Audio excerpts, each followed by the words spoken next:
আল্লাহর নামে করছি শুরু, জ্ঞান সাধনায় হব ধ্যানী। হ্যালো ভিউয়ার্স, আসসালামু আলাইকুম। লিটন সাইটে জব সলিউশন ইউটিউব চ্যানেলে আপনাদের স্বাগতম। অলরেডি আপনারা জানেন এই চ্যানেলে সিএসআই রিলেটেড জব প্রিপারেশনের জন্য প্রত্যেকটি সাবজেক্টের সিরিজ ভিডিও লেকচারগুলো আপলোড করা হয়ে থাকে এবং সেই সাথে রিসেন্ট আইটি এক্সাম কোশ্চেনগুলো সলিউশন করে আপলোড করা হয়। তাই আপনি যদি আমাদের এই চ্যানেলে নতুন হয়ে থাকেন, সাবস্ক্রাইব করে পাশের ঘন্টা বাটনে ক্লিক করে রাখতে পারেন আমাদের পরবর্তী ভিডিওগুলো সবার আগে দেখার জন্য। আর যদি সাবস্ক্রাইব করে থাকেন, অসংখ্য ধন্যবাদ। তো আজকে আমরা মাইক্রোপ্রসেসরের আরেকটি নতুন ভিডিও নিয়ে আলোচনা করব। সো চলুন শুরু করি আজকের ভিডিও। তো আজকের ভিডিওতে আমরা দেখব যে history of microprocessor and what are the manufacture of microprocessor. অর্থাৎ আমরা মাইক্রোপ্রসেসরের হিস্ট্রিটা দেখব এবং সেই সাথে দেখব যে কয়েকটি মাইক্রোপ্রসেসর প্রস্তুতকারী প্রতিষ্ঠানের নাম। তো তাহলে শুরুতে আমরা দেখি যে হিস্ট্রি অফ মাইক্রোপ্রসেসর। আচ্ছা, প্রথমে আমি বলে নেই যে মাইক্রোপ্রসেসর কিন্তু প্রথম যে মাইক্রোপ্রসেসরটি তৈরি হয়েছিল সেটা ছিল কত বিটের বলেন তো? সেটা ছিল হচ্ছে 4 বিটের, তাই না? এরপরে তৈরি হয়েছিল 8 বিট, এরপর তৈরি হয়েছিল 16 বিট, এরপর তৈরি হয়েছিল 32 বিট এবং বর্তমানে 64 বিটের মাইক্রোপ্রসেসর দেখা যাচ্ছে। আচ্ছা, এখন কোন মাইক্রোপ্রসেসর কত সালে আবিষ্কার হয়েছে সেটাও আমরা দেখব এবং এটার একটা শর্ট টেকনিক আছে। তো প্রথমে জানি নেই জাস্ট যে কত বিটের মাইক্রোপ্রসেসরগুলো আমাদের বাজারে আছে। 4 bit, 8 bit, 16 bit, 32 bit, 64 bit. আমরা যেমন দেখুন ডিজিটালে দেখেছিলাম যে কি শর্টকাট ডেসিমাল টু বাইনারি কনভার্সনের ক্ষেত্রে একটা রুল ছিল হচ্ছে 2 4 8 16 32, এরকম 2 টু দি পাওয়ার না, এইভাবে কিন্তু বাড়তেছে না। ঠিক মাইক্রোপ্রসেসরে কিন্তু বিটগুলো কিন্তু আমাদের কি এই পাওয়ার অনুসারেই বাড়তেছে, তাই না? তো এইটা জাস্ট মনে রাখবেন। এরপরে কি করবেন, এরপর হচ্ছে 4 বিটের যে মাইক্রোপ্রসেসর সেটা এসেছিল কত সালে? 1971 সালে। 1971 সালে কিন্তু এসেছিল।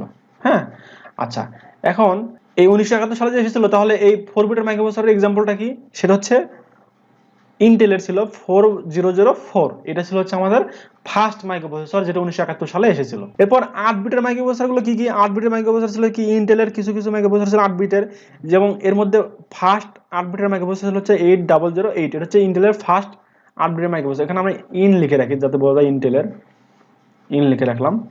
তারপরে ইন্টেলের আরো আছে মাইক্রোপ্রসেসর 8 বিটের, সেটা হচ্ছে কি 8080 এবং মোস্ট ইম্পর্টেন্ট এবং প্রচলিত একটি মাইক্রোপ্রসেসর হচ্ছে 8085। আচ্ছা, আবার মোটরোলা কোম্পানির কিছু আছে কিন্তু, তাই না? MOTOROLA, মোটরোলা কোম্পানির। তো দেখুন অলরেডি কিন্তু আমরা জেনে গেলাম যে মাইক্রোপ্রসেসর ম্যানুফ্যাকচারগুলোর নাম কি। যেমন ইন্টেল একটি কোম্পানি, মোটরোলা একটি কোম্পানি। তো মোটরোলার 8 বিটের মাইক্রোপ্রসেসরগুলো হচ্ছে কি কি? যেমন 6800 একটি, আবার 6802 একটি। তো এরপর 16 বিটের মাইক্রোপ্রসেসরটা দেখবো আমরা। তো 16 বিটের মাইক্রোপ্রসেসর एग्जांपल হচ্ছে কি যে ইন্টেলের 8086 হচ্ছে 16 বিটের ফার্স্ট মাইক্রোপ্রসেসর। এরপর আরো দেখবো আমরা 80186, এটাও 16 বিটের। 80286 এটা হচ্ছে 16 বিটের মাইক্রোপ্রসেসর। এবং মোটরোলার ক্ষেত্রে কি আছে? মোটরোলার ক্ষেত্রে 16 বিটের মাইক্রোপ্রসেসর গুলো কি কি? 68000, 68010, এগুলো হচ্ছে মোটরোলার 16 বিটের মাইক্রোপ্রসেসর। এরপর দেখবো হচ্ছে 32 বিট মাইক্রোপ্রসেসর। 32 বিট মাইক্রোপ্রসেসর ইন্টেলের ক্ষেত্রে কি আছে? ইন্টেলের ক্ষেত্রে আছে হচ্ছে 80386, এটা হচ্ছে ফার্স্ট 32 বিটের মাইক্রোপ্রসেসর। এরপর আছে কত? 80486। আর মোটরোলার আছে হচ্ছে 68020, এটা একটা। 68030, এটা একটা। আবার 68050, এটাও একটা 32 বিটের মাইক্রোপ্রসেসর। হ্যাঁ, এরপরে যদি 64 বিটের মাইক্রোপ্রসেসর एग्जांपल দেখি, সেক্ষেত্রে ইন্টেলের কি কি আছে? ইন্টেলের আছে ফার্স্ট যে 64 বিট, সেটা ছিল হচ্ছে পেন্টিয়াম। এরপর আছে কি কি? এরপর আছে হচ্ছে আমার কোর i7 বা core i3, core i5, core i7, এগুলো হচ্ছে আমার 64 বিটের। তারপরে ইন্টেলের আরেকটা আছে হচ্ছে AMD, এটা একটা 64 বিটের মাইক্রোপ্রসেসর। ঠিক আছে। আর এরপর লাস্ট কি আছে আমার? পেন্টিয়াম 4 একটা আছে। এখন আমরা সালগুলো মনে রাখবো কিভাবে দেখুন। তো 4 বিটের ফার্স্ট মাইক্রোপ্রসেসর ছিল হচ্ছে 4004। এটার হচ্ছে কত সালে আসছে আমাদের বাজারে? 1971 সালে আসছে। এরপর 8 বিটের ফার্স্ট মাইক্রোপ্রসেসর হচ্ছে 8008। তো এইটা এসেছে বাজারে কত সালে? এটা এসেছে বাজারে হচ্ছে 1972 সালে। এরপর 16 বিটের ফার্স্ট মাইক্রোপ্রসেসর হচ্ছে 8086 এবং এটা বাজারে এসেছে কত সালে? এটা বাজারে এসেছে হচ্ছে 1978 সালে। এরপর 32 বিটের ফার্স্ট মাইক্রোপ্রসেসর হচ্ছে ইন্টেল 80386 এবং এটা বাজারে এসেছে কত সালে? এটা বাজারে এসেছে হচ্ছে 83 সালে।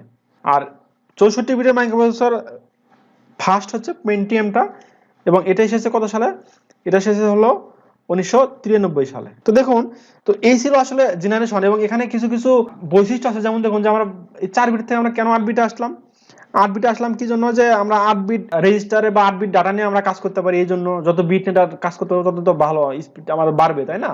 তো এই জন্য আমাদের কি 8 বিটে চলে আসলাম। তারপরে কি ছিল 16 বিটের জন্য 8086, এটা এসেছে 16 বিটের জন্য। এবং 32 বিটের দেখুন একটা স্পেশাল কিছু বৈশিষ্ট্য আছে, সেটা হচ্ছে কি 32 বিটের যে ফার্স্ট মাইক্রোপ্রসেসর এসেছিল সেটা হচ্ছে 80386, এটা না, 80486। এই মাইক্রোপ্রসেসর থেকে আমাদের পাইপলাইনের ধারণা শুরু হয়েছে। পাইপলাইনের ধারণা শুরু হয়েছে কত সাল থেকে? 1983 সালের পরে থেকে কিন্তু, ঠিক আছে? সেটা হচ্ছে 80486 থেকে শুরু হয়েছে।